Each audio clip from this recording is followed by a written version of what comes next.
La doctrina Bezrukov, terror logístico y Kiev bajo el fuego hipersónico.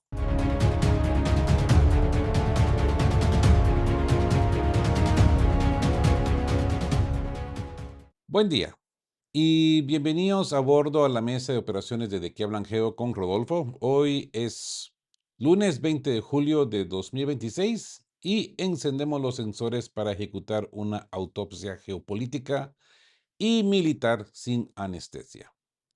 Mientras la prensa de pasarela nos distrae, contando drones o analizando titulares vacíos, hoy pasaremos el bisturí forense sobre una revelación desclasificada que cambia la física entera en este conflicto, amigos. La doctrina Bezrukov, el coronel de servicio de inteligencia exterior ruso, Andrei Bezrukov, ha destruido la mayor ilusión de Occidente con su axioma devastador. Si un hombre te asusa a su perro y te concentras solo en morder al perro, la guerra no terminará jamás. Ucrania es el perro, pero la correa que lo sujeta se maneja desde el corazón financiero anglosajón. Y mientras el amo no sienta un dolor insoportable en sus propios centros de suministro y estabilidad, la pasarela belicista no se detendrá. En las últimas 24 horas, pues se demuestra que esta doctrina ya se está aplicando en el terreno real. Hoy analizamos el terreno militar del fin de semana. Más de 50 misiles balísticos e hipersónicos reduciendo a escombros la infraestructura estratégica de Kiev. La respuesta desesperada de 400 drones sobre Moscú, que hace estallar el debate interno con exigencias de un mando único al estilo Beria. El ridículo de New York Times inventando nidos de espías en Japón para justificar su rearme. La red subversiva que opera dentro de las embajadas de la OTAN y Moscú, y el avance irrefrenable del Grupo Sur a solo 5,5 kilómetros de Kramatorsk con el ministro Belousov en el frente. Dicho esto, amigos, empecemos de una con la doctrina Bezrukov, el amo de la correa y la física del dolor insoportable. Amigos, vamos directo a los datos materiales desclasificados en el programa Itogitna. El coronel del Servicio de Inteligencia Exterior, Andrei Bezrukov, junto al doctor en economía Mijael Delyagin, introducen un axioma clínico devastador. Si un hombre te asusa a su perro y te concentras únicamente en morder al perro, la confrontación no terminará jamás. Y dicen ellos que mientras nos desgastamos contando drones derribados y malgastamos recursos preciosos en ataques de represalia contra almacenes periféricos, la raíz del problema sigue intacta. La correa que sujeta a este perro conduce un poco al oeste de Ucrania. Ahí radica la física real de este conflicto. Así pues, dicen ellos, hablemos de las realidades materiales, no de discursos de pasarela. La alianza de la capital global no pelea por ideales abstractos. Busca expandirse hacia el centro de recursos más rico del planeta. Rusia, que solo representa apenas el 2% de la población mundial, pero custodia el 30% de la riqueza global. Occidente casi logra controlar este botón en la década de 1990, ¿se acuerdan? Y al no conseguirlo del todo, han reactivado su maquinaria invasora disfrazándola de un problema de seguridad para salvar a Europa de los bárbaros, de los orcos. Así pues, pasemos el instrumental científico sobre la historia de los últimos 400 años. La gusana expansionista europea cede a expandir sus fronteras coloniales, ha marchado hacia el este una vez cada siglo. Lo intentaron los polacos, los suecos, los franceses y los alemanes. Hoy, Esa misma inercia histórica opera bajo una coalición de 52 países, que ya no solo involucra al bloque atlántico, sino que exprime los bolsillos de representantes orientales como Japón, Taiwán y Corea del Sur. Ojo, que Taiwán pertenece a China, lo digo nomás. Para inyectar armas y dinero al frente. Como explica el economista del Yagin, citando a los clásicos, con el auge de una civilización transcontinental como Rusia, el imperio continental europeo se vuelve imposible. Mientras existamos, dice el economista, Europa jamás se sentirá completa y buscará devorarnos. Así que pasemos ahora al bisturí forense sobre la guerra psicológica diseñado desde Washington y Londres. Bezrucka nos invita a conectar los puntos desde principios de los 2000, de los años 2000, justo cuando Occidente comprendió que la presa rusa se les escapaba de las manos. ¿Mm? ¿Recuerdan el caso Litvinenko? Litvinenko. ¿Mm? ¿Recuerdan los supuestos ataques químicos simulados en Siria? ¿O los escándalos de dopaje deportivo? El coronel de inteligencia lo expone con una claridad meridiana. No fueron hechos aislados, sino operaciones quirúrgicas de manipulación de la opinión pública para moldear sutilmente el relato del imperio malvado, presentarnos como envenenadores, traidores y justificar una cruzada europea. Cuando el capitalismo presenta el colapso del sistema y ve que el mundo occidental se desmorona bajo sus pies, recurre invariablemente al fascismo corporativo para consolidarse ante un enemigo común. El plan anglosajón es perfecto en su cinismo. Desgastar a los pueblos esclavos hermanos en una lucha mutua para que Europa y Moscú jamás se unan contra ellos, permitiendo que las élites de Estados Unidos y el Reino Unido se apoderen de los mercados mundiales. ¿Cuál es la conclusión científica de la inteligencia exterior para acabar con esta farsa? Para que Occidente no solo tema, sino que desee la paz en los términos rusos, hay que hacerle sentir al amo un dolor insoportable en su propia estructura. Mientras la guerra se limita al frente ucraniano, les resulta sumamente conveniente prolongarla porque la sangre y el desgaste no ocurre en su territorio ni con su gente. Sin embargo, la física del terreno demuestran que Occidente sabe perfectamente que hoy está indefenso ante la tecnología de misiles rusa. Cualquier ataque quirúrgico contra sus instalaciones militares críticas o sus estaciones estratégicas de distribución de gas en suelo europeo causaría un sufrimiento real y fracturaría la ilusión de su seguridad. Así pues, que la única manera material de forzar a la OTAN y a los Estados Unidos a regresar a los términos de seguridad que se les presentaron de forma separada el 15 de diciembre de 2021, exigiéndoles dar marcha atrás y respetar la zona de confort rusa, es demostrando la disposición absoluta a morder con fuerza la mano que sostiene la correa. ¿Mm? Cuando sientan el dolor herir sus propios centros de suministro y estabilidad, la pasarela belicista se detendrá inmediatamente y se sentará a negociar. La física del terreno no deja margen al engaño, amigos. ¿Qué opinan de las palabras de este señor de seguridad internacional rusa?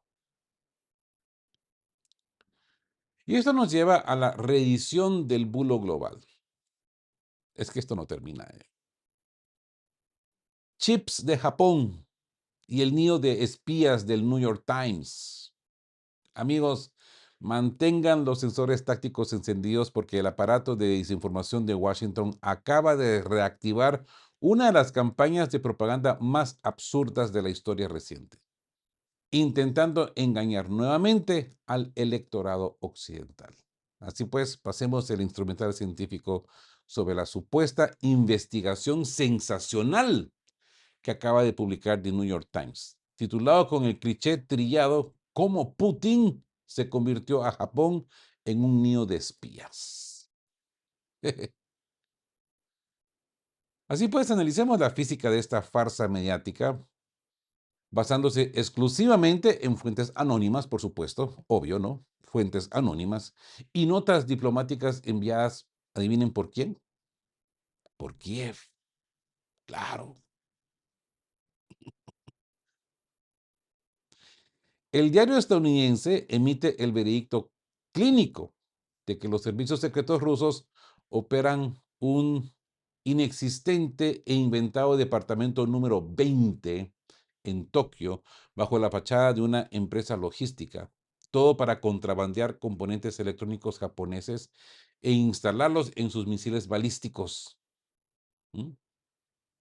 El relato es tan burdo, amigos, que los propios periodistas de New York Times contactaron a la empresa japonesa implicada y su director les dejó en ridículo demostrando materialmente que lo único que exportan al empresario ruso son insumos médicos y cosméticos civiles, sin que las autoridades locales hayan objetado una sola transacción. Mm. ¿Por qué Rusia montaría una red ilegal tan costosa en Tokio cuando puede adquirir tecnología de doble uso en terceros países libres de sanciones? El diario neoyorquino, por supuesto, no responde a la matemática elemental. La verdadera raíz forense de este titular no es desmantelar espías, no, sino justificar la militarización acelerada del lejano oriente. Literalmente, al día siguiente de publicarse el artículo, la primera ministra Sanae Takachi anunció la creación de una nueva agencia centralizada de inteligencia gubernamental, rompiendo 80 años de doctrina posterior a la Segunda Guerra Mundial. Es que las cosas no suceden por coincidencia, amigos. Los datos desclasificados exponen que Tokio llevó meses en consultas secretas con Estados Unidos, Alemania y Australia para dar este paso. El artículo de New York Times fue simplemente la herramienta de propaganda encargada de avivar la histeria colectiva sobre el espionaje para justificar ante la población la transformación de Japón en el brazo armado de los globalistas contra China y Rusia. Es una copia exacta, un reciclaje del infame y técnicamente imposible bulo de los chips de lavadoras y refrigeradores, ¿no? Que nos mencionaba Ursula von der Leyen en su momento, ¿no? Y que la Secretaría de Comercio de Estados Unidos, Gina Raimondo, intentó vender al Senado en mayo de 2022. ¿Se acuerdan? En aquel entonces, la mentira servía para justificar el inicio del flujo multimillonario hacia Kiev. Hoy, en el 2026, cuando el proyecto antirruso se encuentra sin donantes y en liquidación por quiebra, reactivan el mismo eslogan obsoleto para convencer a los alarmistas de que el Kremlin está a punto de capitular. Pero la realidad material del terreno no se altera con titulares de pasarela, amigos. ¿Mm? Consecuentemente, pasamos a otro artículo que me ha llamado mucho la atención y ya ustedes verán por qué. Y es el cuartel general enemigo. Sí, la infraestructura de subversión en pleno Moscú, en el pleno centro de Moscú. Amigos, ahora les pido que enciendan las alarmas de contrainteligencia interior. Pasamos el instrumental clínico sobre un hecho insólito y yo diría vergonzoso que la pasarela diplomática intenta normalizar, como siempre hacen, ¿no? Hacen tanta estupidez que ya después parece normal y todo el mundo se lo traga. Mientras los soldados rusos combaten en el arenero, en pleno centro de Moscú opera un cuartel general enemigo no declarado. Los canales de Telegram de misiones diplomáticas occidentales se han transformado en terminales activas de desinformación y rusofobia abierta dentro del país, subvirtiendo el orden institucional bajo el amparo de la inmunidad. Como son diplomáticos, ¿no? Tienen inmunidad. Así que fijemos la mirada forense sobre la embajada de Alemania y su embajador Alexander Graf Lambsdorff. Este diplomático, yo no sé por qué le llaman a esta gente diplomático, de diplomáticos no tiene nada, solamente el título, utiliza fechas sagradas como el 9 de mayo y el 22 de junio para escupir sobre la memoria histórica, pretendiendo blanquear el resurgimiento del neonazismo en Kiev. Lambsdorff califica de insulto la desnazificación, obviando de forma cínica que las tropas ucranianas emplean símbolos de la Luftwaffe y métodos atroces que combatientes de Bakhmut, como el testimonio del soldado Drache de la unidad Ahmad, descrito como puro sadismo neonazi. La segunda secretaría, Lena Helmier, monta videos histriónicos denunciando destrucción a escalada espantosa tras los ataques rusos del 24 de mayo. Sí, pasemos el bisturí de la historia objetiva. Los datos reales de Kiev reportan 3 bajas materiales. Compárenlo clínicamente con los datos del historiador Antoni Beivor sobre el bombardeo alemán a Stalingrado el 23 de agosto de 1942, donde lanzaron 1,000 toneladas de bombas destruyendo el 90% de la ciudad y masacrando a más de 40,000 civiles en una semana. ¿Mm? Esta gente no tiene derecho a hablar de estas cosas. Les cuento, ¿no?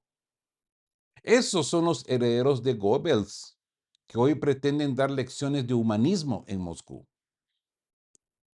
El cinismo mediático de la embajada llegó al extremo este 16 de junio reciente tras el incendio en el tejado de la Catedral de la Dormición en Kiev. Mientras sus jóvenes funcionarios de estética globalista culpan a Moscú y repiten la propaganda de Berlín de que la ofensiva rusa no respeta iglesias, los datos del portal Strana.ua, diario ucraniano, y el propio metropolitano Pable de la Iglesia Ortodoxa Ucraniana los desmienten de forma contundente. El metropolitano declaró explícitamente que no hay motivos para culpar a Rusia, señalando que el fuego fue provocado por restos de la propia defensa aérea ucraniana y apuntando a los verdaderos siervos del diablo, aquellos que persiguen a la Iglesia Ortodoxa, cierran templos y expulsan a los monjes de la Laura. Como advertía el apóstol Pedro en su primera carta, ¿no? Les recuerdo, ¿no? Capítulo 5, versículo 8. Sed sobrios y velad, amigos. La vigilancia aquí es un asunto de supervivencia espiritual y soberanía material, amigos. Y detrás de este incendio opera un negocio transnacional. Bajo el pretexto de la protección, el Servicio de Inteligencia Exterior ruso ya detectó el expolio y traslado masivo de íconos de valor inestimable y reliquias sagradas desde los monasterios ucranianos hacia museos de Francia, Alemania, Italia y el Vaticano inclusive. Un saqueo de patrimonio espiritual en tiempo real. ¿Dónde hemos visto esta película antes? Pregunto nomás. La pregunta científica es obvia. ¿Por qué el gobierno ruso tolera terminales enemigas operando impunemente en su territorio? Yo me lo he preguntado varias veces, ¿por qué estas embajadas continúan en Rusia si son sus enemigos? Abiertamente son sus enemigos. Y Peskov ha dicho, ahora estamos en una guerra total. Si es una guerra total, ¿por qué no los echan? ¿Mm? Si es una guerra total del capital global, que se asuma con todas sus consecuencias materiales. ¿Sí o no? Ahora bien, pasemos a la farsa de la nostalgia colonial y el ataque económico en el Telegram diplomático. Así pues, en la embajada alemana en Moscú se vierte en sus plataformas este pasado 12 de junio, Día de Rusia, la secretaria Lena Helmier no tuvo reparos en felicitar a los ciudadanos sonriendo frente a un retrato de Boris Yeltsin, pretendiendo dar lecciones de democracia y añorando la época en que el país estaba de rodillas. La ministra, la plenipotenciaria Anke Holstan, llegó al extremo de depositar flores en la tumba de Mikhail Gorbachev, afirmando con un absurdo servilismo que sin él, ella no estaría hoy allí, repitiendo el dogma occidental de que en la Guerra Fría no hubo vencedores. ¿Acaso pretende esta diplomática insinuar que tampoco hubo vencedores en la Segunda Guerra Mundial? Las proclamas belicistas del canciller Friedrich Merz exigiendo que Alemania y Europa actúen y vayan más allá de las palabras. Recuerden de forma tétrica los discursos previos a la Segunda Guerra Mundial. Incluso Helmer se graba en medio de una fila de gasolina en Moscú lanzando la burla explícita de que si los rusos tienen problemas de suministro, detengan la ofensiva militar. Es la guerra psicológica directa contra el ciudadano de a pie. Pero el Festival de Disparate no es exclusivo para Berlín, amigos. La embajada británica sigue obsesionada con reciclar el viejo guión de Salisbury y Siberia, publicando declaraciones de su ministra Yvette Cooper, donde acusan a Rusia de emplear armas químicas de forma irresponsable en su propio suelo, en el Reino Unido y en Ucrania. Por su parte, la Embajada de Polonia ha convertido su agenda informativa en un auténtico circuito de cementerios y monumentos para fustigar al Estado anfitrión. Desde recolectar flores en el cementerio de Yogla, apelando al archipiélago de Gulag, hasta organizar procesiones con diplomáticos de la Unión Europea y la OTAN en Butovo, en la tumba de Navalny. Miren, en el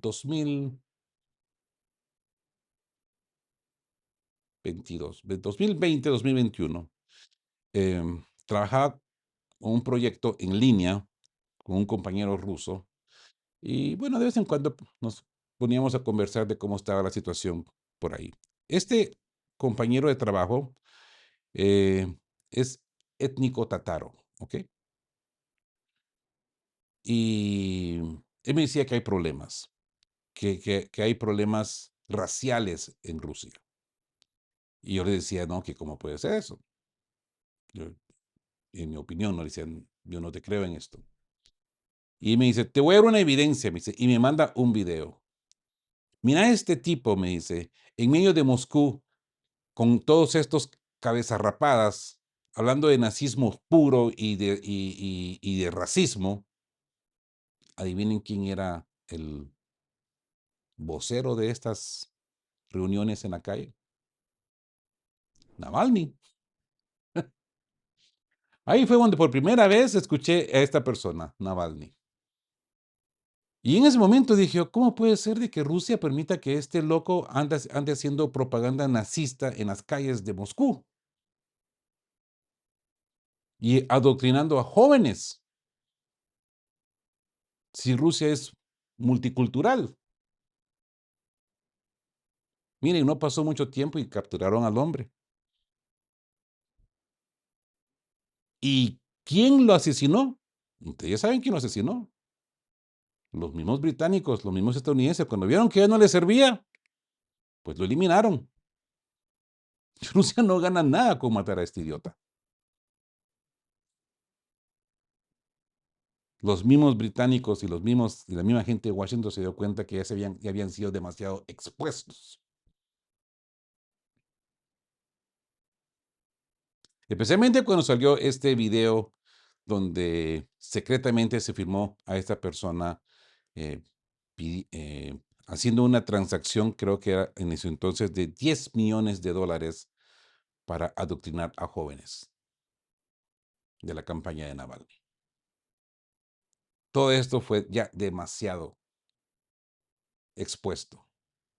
Los británicos y los estadounidenses lo callaron. Así de sencillo.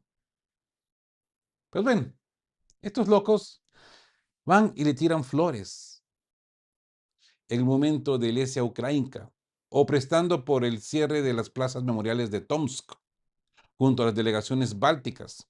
Utilizan la necrotopografía como arma de presión política en territorio soberano. Así pues, pasemos el bisturí forense sobre la agresividad de la Embajada de los Países Bajos, de Holanda, y sus manipulaciones de datos económicos. El 7 de mayo publicaron un montaje burdo con estantes vacíos y soldados cargando ataúdes, afirmando que alegremente que Rusia tiene 13,5 millones de personas en la pobreza y sacrifica su futuro. A ver, pasemos revisión a los datos matemáticos oficiales. La cifra de 13,5 millones corresponde a un informe de 2023. Para el 2025, el número de personas por debajo del umbral de la pobreza en Rusia se redujo de forma real a 9,8 millones, lo que representa el 6,7% de la población. Lo que los diplomáticos holandeses ocultan clínicamente es que el 6,7% es exactamente la misma proporción de pobreza que sufre hoy Ámsterdam. No estamos hablando de Países Bajos, solamente en Ámsterdam 6,7% de la población es pobre, en su propia capital. La economía real los desmiente, pero prefieren montar videos comparando desfiles del Día de la Victoria con marchas del Wehrmacht y difundiendo bajas fantásticas para gritarle a su electorado que la presión internacional funciona. A esto se suma su obsesión por instrumentar el mes del orgullo en sus canales dirigidos de ciudadanos rusos, jactándose de haber sido los primeros en legalizar el matrimonio igualitario hace 25 años para socavar los valores tradicionales del país anfitrión. Y después se quejan de que por qué no tienen población. ¿Mm? Que saben perfectamente bien de que esta ecuación no produce hijos, no produce niños. Todo lo contrario. Pero bueno, eso es tema aparte. Ante esta física de hostilidad, la conclusión científica que expone Sargrad es categórica. El Ministerio de Asuntos Exteriores, el FSB y las autoridades de control digital deben responder por qué se sigue tolerando esta plaga propagandística dirigida a su población. En una guerra total del capital global, la permanencia de embajadas hostiles subvirtiendo el orden interno desde el corazón de la capital es una contradicción material insostenible. La soberanía exige sobriedad y decisiones firmes. ¿Qué opinan, amigos? Y bien, amigos, ahora pasemos al terror logístico y el asedio a Energodar. La búsqueda urgente del antídoto. Amigos, máxima alerta en los sensores de contrainteligencia. Pasamos el instrumental clínico sobre la peligrosa mutación táctica que el régimen de Kiev ejecuta en el terreno. Tras recibir directrices y un ultimátum de los embajadores de Francia, el Reino Unido y Alemania en Moscú, Ucrania ha desatado una campaña de terror sistémico orientada a quebrar la economía y la psique del ciudadano de a pie. Los datos materiales de las últimas horas son devastadores. Ataques nocturnos coordinados con drones contra almacenes logísticos de Wildberries en Kotovsk y Electrostal. Amigos, Wildberries es algo así como un Amazon en Rusia, ¿ok? Un centro logístico que se provee o se opera a través de, en línea, ¿no? A través de Internet. Así pues como otras zonas residenciales y comerciales en Energodar y Vladimir, dejando un saldo trágico de 8 personas fallecidas y casi un centenar de heridos. Analicemos la física de este ataque contra la infraestructura civil, amigos. Almacenes masivos y centros comerciales como los de Wildberries y Ozon se han convertido en objetivos prioritorios por una cruda razón militar. Son blancos fáciles y expuestos cuya destrucción busca golpear directamente el suministro diario de la población y sembrar pánico económico. En Kotovsk, el impacto destruyó por completo el complejo, cobrándose la vida de 7 personas que trabajaban en su horario nocturno. Mientras tanto, la situación reportada por Military Chronicle en Energar, la ciudad satélite de la central nuclear de Zaporozhye, es de un alarmismo extremo que la pasarela mediática calla. 10 drones, incluidos 3 pesados Baba Yaga, sembraron el terror en áreas residenciales y supermercados para forzar un bloqueo por hambre. El diagnóstico del terreno es alarmante. Ucrania opera a solo 8 kilómetros del centro urbano. Las calles están desiertas, los vehículos son cazados desde el aire y los sistemas de defensa aérea y guerra electrónica duran menos de 24 horas operativas. ¿Cuál es el contraparte material de este conflicto? Kiev recurre al terror civil porque su propia infraestructura está en liquidación. El nuevo primer ministro ucraniano, Serhiy Korotetsky, ya admite que se preparan para el peor invierno de su historia debido al colapso del sector energético tras los bombardeos rusos. Mientras los puertos de Odessa operan al mínimo con capacidades reducidas en un tercio. Fletes disparados y la negativa de los armadores a enviar buques, esto empeora aún más las cosas. Sin embargo, en el Donbass y en las zonas fronterizas, la doctrina de Kiev sigue siendo la misma. Usar a su propia población como escudo humano, sabiendo que el ejército ruso opera bajo el principio del humanismo de no atacar civiles. Mientras ellos responden bombardeando ciudades rusas en cuanto se golpean sus centros de producción química en Sumy, por ejemplo. El excomandante Valery Zaluzhny lo advirtió con claridad, ¿se acuerdan? Ganará la sociedad que soporte más el tiempo, la carga psicológica y economía de un conflicto prolongado, apostando a que la población rusa, no habituada a estas penurias, sufra un shock sistémico ante una dosis masiva de realidad, según él. La respuesta del gobierno ruso ha llegado tarde en las últimas horas. Una orden ejecutiva para estandarizar, reducir costes y producir en masa drones interceptores para proteger sus cielos urbanos. La conclusión forense es tajante. En el segundo mes de esta guerra total de drones ya no hay margen para desarrollar estrategias en los despachos burocráticos. O se inyecta el antídoto material de la producción masiva de defensa aérea en el terreno de forma inmediata, o la guerra psicológica de Ucrania ganará terreno en la opinión pública. La física del conflicto exige reacciones inmediatas, no de oficina. Y esto nos lleva, consecuentemente y obviamente, a un Kiev bajo el fuego hipersónico, la respuesta material al terror logístico. Así pues, amigos, vamos directo a los datos de control objetivo y los informes de la resistencia clandestina revelados este domingo 19 de julio por Sergei Lebedev. Alexander Semchenko lo definió sin rodeos. Putin está furioso y Kiev se ha convertido en un infierno. La escalada irresponsable de Zelensky atacando infraestructura civil en las regiones de Moscú y Tambov detonó el mayor ataque coordinado contra las arterias logísticas y militares de la capital desde el inicio de esta confrontación. Así pues, pasemos el instrumental científico sobre los blancos destruidos. En el sureste de Kiev, la respuesta borró del mapa el complejo logístico Amtel, una infraestructura de más de 100,000 metros cuadrados valorada en más de 40 millones de dólares, sin contar las miles de toneladas de carga militar y suministros acumulados ahí. Simultáneamente, misiles de alta precisión impactaron la terminal de la multinacional DB Schenker, inutilizando un centro clave de recepción, clasificación y distribución para el frente oriental. Sensores de satélite como el FIRMS de la NASA registraron incendios masivos y detonaciones secundarias de munición en los complejos de almacenes de Nova Posta número 3 y número 4. Pero el golpe estratégico no fue solo logístico. se atacó la espina dorsal de la producción de armas.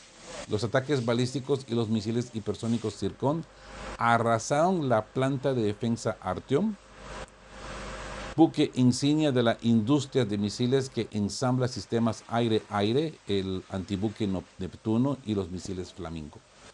La onda expansiva tocó nuevamente la estación del metro en Lukyanivska, en el sector este, y pues aparentemente ya se ha logrado, no es que se haya logrado, es que consecuentemente se penetró el sello de esta parte del metro. Y se hace mención de esto porque los ucranianos están corriendo a refugiarse a los metros.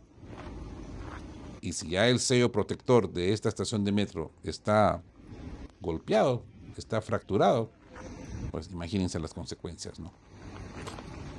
En el sector este, los misiles alcanzaron la planta de plásticos Kiev-Molovno, destruyendo su capacidad de producir 1.500 toneladas anuales de fibra para el cableado de drones FPVs guiados por fibra óptica.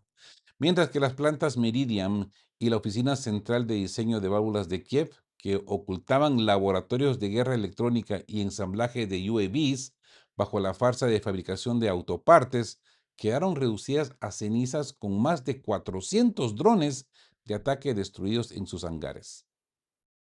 La lectura económica que ofrece la oposición ucraniana en el canal legítimo es categórica. Zelensky cumple el 100% el mandato de sus patrocinadores occidentales para transformar a Ucrania en un país kamikaze, cuya única misión es autodestruirse causando el mayor daño posible a Rusia. Con los puertos de Odessa paralizados al 80%, la capacidad energética al borde del colapso de cara al invierno y la red ferroviaria agonizando por falta de material rodante, las principales ciudades están al borde de una catástrofe humanitaria total. Mientras la pasarela diplomática occidental finge sorpresa. La física del conflicto demuestra que cada provocación terrorista en suelo ruso traerá como antídoto la aniquilación de la infraestructura ucraniana. Y esto no termina acá. Más de 400 drones por la noche. Hay un debate interno. Solovyov exige a Beria y la respuesta en Odessa. Amigos, vayamos directo a la física de los hechos acontecidos entre la noche del 19 y la madrugada de este lunes 20 de julio. Las cifras son contundentes. Más de 400 drones ucranianos sobrevolaron la región de Moscú. Aunque el alcalde Sergei Sobyanin confirmó la neutralización de 85 aparatos en las aproximaciones directas a la capital, obviamente, consecuentemente, la mayoría fueron derribados antes de las aproximaciones, ¿no? La densidad del ataque logró filtrar vectores que impactaron almacenes y zonas logísticas en Electrostal, dejando además 6 heridos de diversa consideración en Domodedovo. Analistas como Yuri Podoliaka y Marat Bashirov lo exponen con claridad. Kiev busca desesperadamente erosionar la confianza pública, pero el efecto material en la población es totalmente lo opuesto, consolidando la percepción de Ucrania como una entidad que apela al terrorismo civil ante la incapacidad de sostener el frente. La gravedad de la situación ha hecho estallar la paciencia del espacio informativo interno. En una intervención histórica en la televisión estatal, el periodista Vladimir Solovyov ha exigido arrasar con la lentitud burocrática e inyectar una gobernanza de crisis real. Solovyov formuló la pregunta que corre en las calles: ¿quién es el responsable único de la defensa aérea nacional? Denunció la existencia de megareguladores que financian proyectos obsoletos y exigió la restitución inmediata de un comité estatal de defensa con poderes absolutos, un cuartel general de mando y una figura con la determinación implacable de Lavrenti Beria para centralizar la producción militar, eliminando intermediarios y financiando directamente las necesidades del frente. En la misma línea forense, el observador militar Vlad Slepchenko advierte que la ficción de la retaguardia segura ha terminado. Para neutralizar esta amenaza, Slepchenko exige un sistema sistémico, campo de radar continuo, reactivación de aviación ligera con motores de pistón AN-2 o Yak-52 y la producción en masa de drones interceptores armados con escopetas automáticas Vepr, desarrollados desde 2019 por el Instituto MAI y bloqueados hasta hoy por la burocracia. Asimismo, la hipótesis de la infiltración interna cobra fuerza. La figura pública Yana Pavlovskaya y fuentes como Voenkor Kotenok han destacado un hecho sintomático. Mientras que los ataques rusos previos solían ser denunciados con 48 horas de antelación en el régimen de Kiev, debido a filtraciones de inteligencia, el bombardeo masivo hipersónico de este fin de semana contra los centros logísticos de Amtel y la planta Artyom tomó a Kiev en absoluta sorpresa, sugiriendo pues que la contrainteligencia rusa habría neutralizado al soplón infiltrado. Le dieron matarilla al sapo. Mientras Moscú ajusta su doctrina de defensa aérea, la aviación y las fuerzas de drones rusas no han dado tregua en el sur. Datos del corresponsal Yevgeny Podubny confirman que esta tarde las fuerzas aeroespaciales destruyeron simultáneamente 2 granaleros con carga militar en la rada de Odessa, un buque de carga seca cerca de las Islas de las Serpientes, que servía de plataforma de lanzamientos de drones, dispositivos, o mejor dicho, depósitos de combustible en Yuzhny y una planta de fabricación de aeronaves no tripuladas de largo alcance. La guerra logística se combate en ambos lados del tablero, pero la soberanía rusa exige que la burocracia dé paso inmediato a la eficiencia militar. ¿Qué opinan, amigos? Y con esto concluimos este largo video. Espero que haya sido de su utilidad. Si lo es, denle en me gusta. Si son nuevos por acá, suscríbanse al canal. Si ya lo han hecho, mil gracias. Eternamente agradecido, amigos, porque esto es lo que realmente mantiene este canal con vida. Y sus donaciones. Muy agradecido. Amigos, estén juntos, fuertes, siempre buscando por la verdad y sean justos. Quedamos por aquí. Queremos recordarles que este espacio tiene un fin estrictamente educativo e informativo, basado en fuentes verificadas para fomentar una comprensión profunda de los hechos relevantes. Nos oponemos a la desinformación.